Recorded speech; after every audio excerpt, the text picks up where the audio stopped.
Kisah inspiratif dari Rasulullah Sallallahu Alaihi Wasallam, bagaimana Allah mengabulkan secara langsung doa 3 orang yang terkurung di dalam gua dengan mengingat satu kebaikan yang pernah dilakukan oleh masing-masing dari 3. Dikisahkan, satu ketika ada 3 pemuda yang melakukan perjalanan ke daerah perbukitan yang jauh dari rumah penduduk. Tiba-tiba hujan turun dengan sangat derasnya. Ketiganya segera mencari tempat bernaung dan masuk ke dalam gua untuk menghindari hujan yang semakin deras.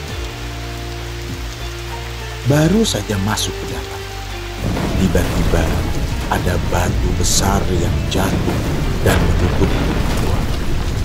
Sontak saja ketiganya terkurung dan tidak bisa keluar. Segala upaya sudah dilakukan agar bisa menggeser batu besar yang menutup mulut gua. Namun usaha mereka sia-sia saja.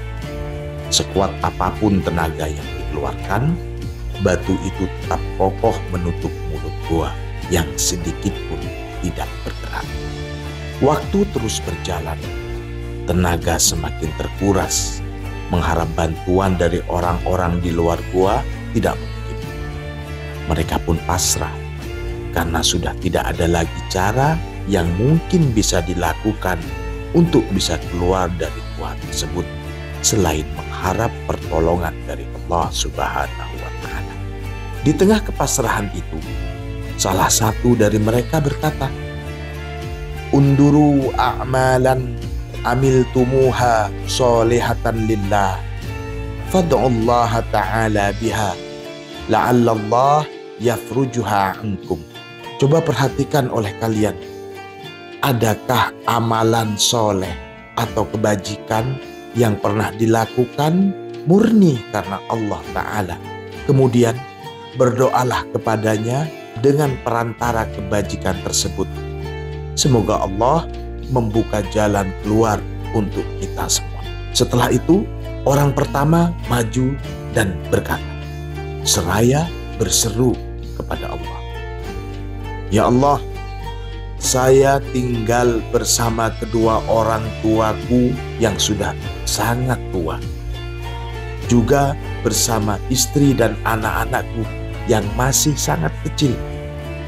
Setiap kali pulang dari pekerjaan, saya selalu memerah susu untuk diminum oleh keluargaku. Saya selalu mendahulukan penyajian susu itu untuk kedua orang tuaku, dan sisanya saya berikan untuk anak-anakku yang sudah antri menunggu." Pada suatu hari, di tengah perjalanan pulang dari tempat pekerjaan menuju rumah, ada permasalahan yang harus diselesaikan, hingga membuatku terlambat sampai di rumah. Saat tiba di rumah, bapak dan ibuku sudah tertidur. Dan seperti biasanya, saya segera memerah susu dan membawanya ke dekat kedua orang tuaku yang sedang tidur. Jaga-jaga saja, saat terbangun bisa langsung menyajikan susu, dan sisanya saya berikan untuk anak-anakku yang sudah menunggu. Saya tidak ingin memberikan susu itu kepada mereka duluan sebelum memberikannya kepada kedua orang tuaku. Meskipun saat itu anak-anakku merengek-rengek pengen segera minum susu. Waktu terus berjalan sampai terbitlah fajar, dan barulah kedua orang tuaku terbangun. Kemudian Rasulullah meneruskan kisahnya. Orang pertama tadi lantas berdoa, "In kunta ta'lamu anni fa'altu dzalika ibtigha'a wajhik fafruj lana minha furjatan naro minhas sama."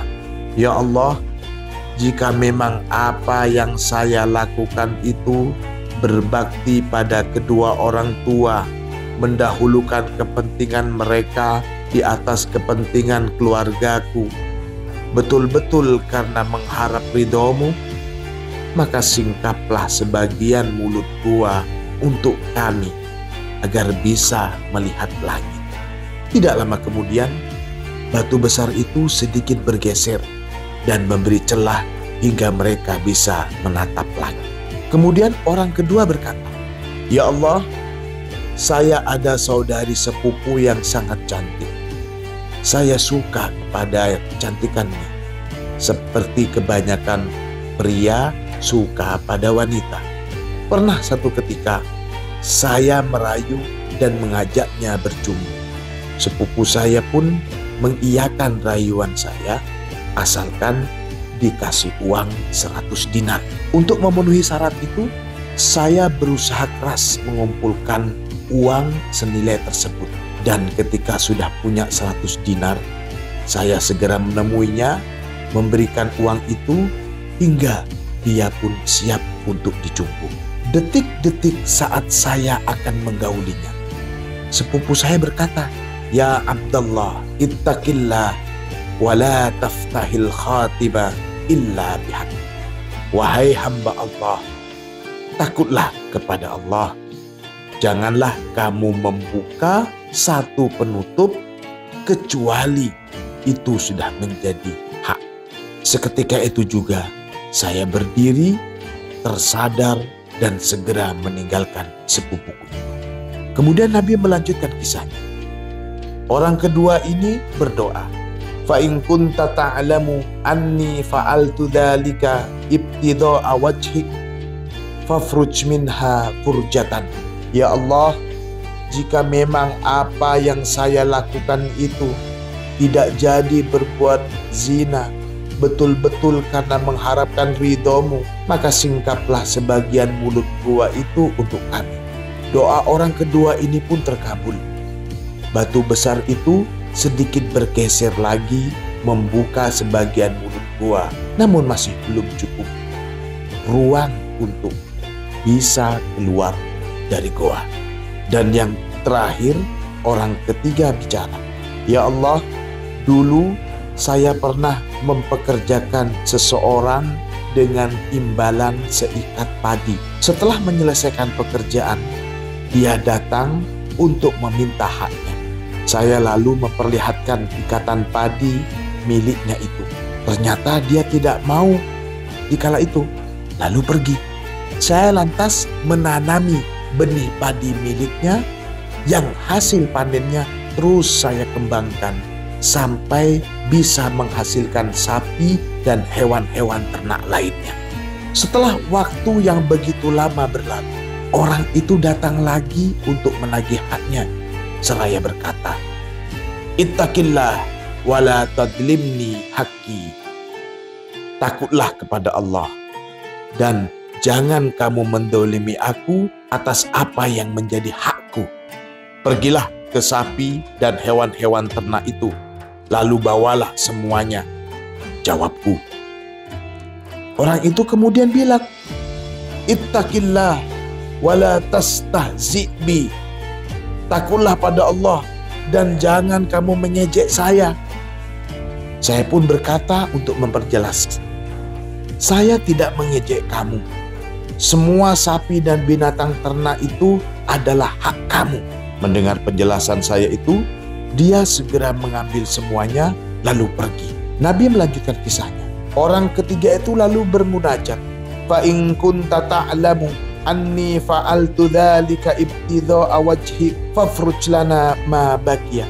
Ya Allah, jika memang apa yang saya lakukan itu menjaga hak orang lain dan tidak mendoliminya, betul-betul karena mengharap ridhomu, maka singkaplah sisa celah dari mulut gua itu.